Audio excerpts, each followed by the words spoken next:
ఒకప్పుడు ఇలాంటి real estate based హత్యలు అనేవి బాగా జరిగేవి హైదరాబాద్ లో. అయితే గత కొంతకాలంగా తగ్గాయి, కానీ ఈ మధ్య మళ్ళీ ఇటీవల పెరుగుతున్నట్టుగా మనకు కనబడుతుంది.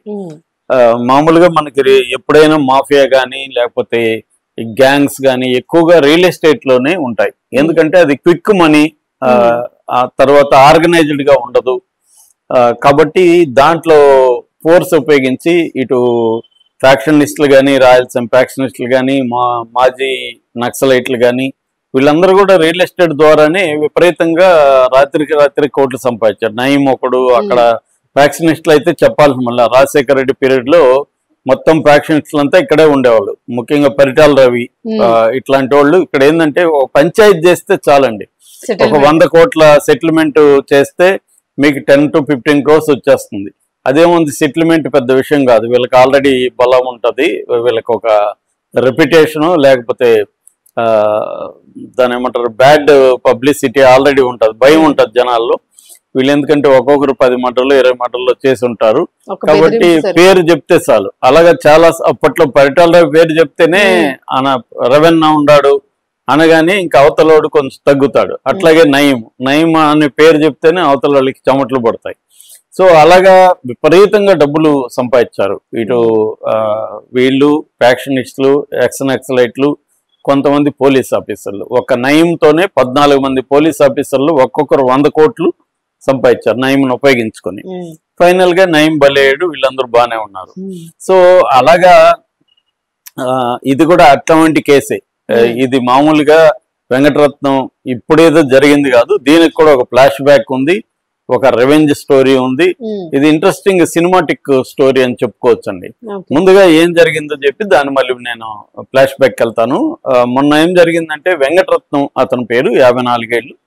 అతను ఒక రియల్టరు, మేడ్చల్ దగ్గర జవహర్ నగర్ ఉంది, అక్కడ సాకేత్ కాలనీలో ఇతను ఉంటాడు. ఇతనికి 2 కూతుర్లు, భార్య కలిసి ఒక 300 గజాల్లో ఇండిపెండెంట్ హౌస్ కట్టుకొని ఉంటున్నాడు.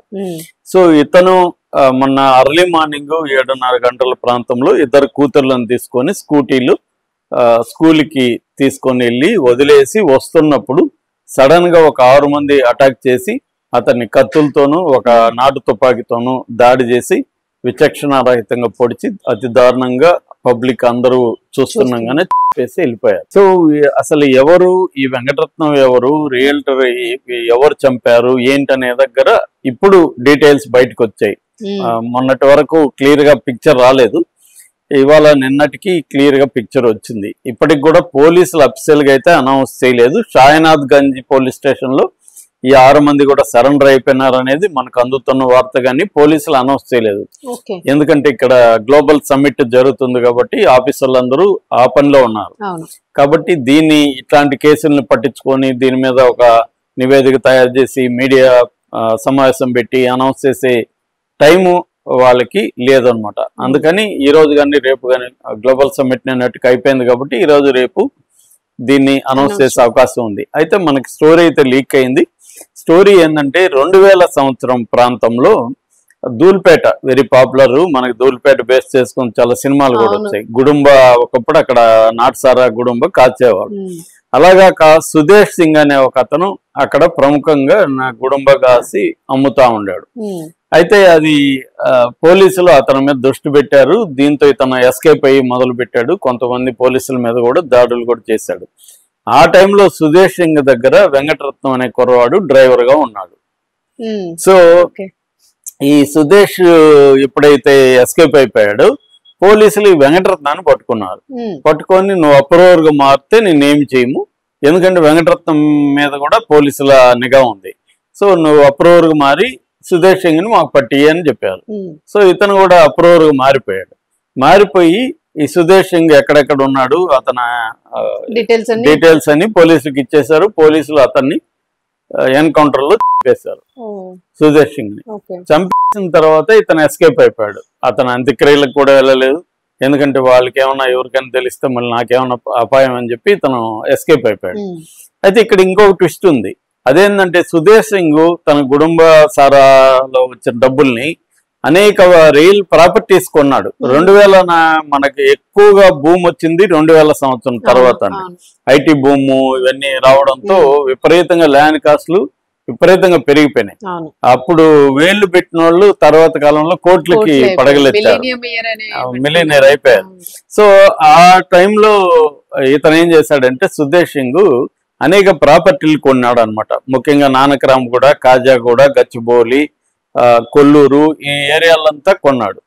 కొని అన్ని తన పేరు మీద పెట్టుకోలేక నమ్మకస్తుడుగా ఉన్నాడు కాబట్టి వెంకటరత్నం మీద కొన్ని పేరు పెట్టారు. మామూలుగా చాలా మంది ప్రాపర్టీస్ ఏం చేస్తారంటే బినామీలు, బంధువులు, తర్వాత నమ్మకంగా ఉన్నోళ్ళు.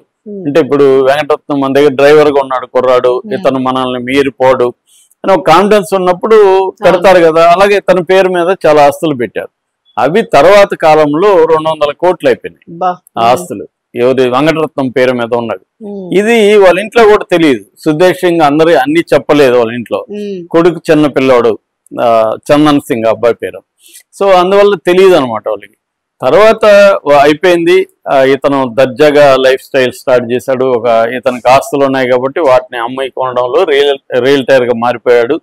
సో మారిపోయి ఇతను రకరకాల చోట్ల ఆస్తులు కొనుక్కోవడం, ఇల్లు కొనుక్కోవడం చేశాడు.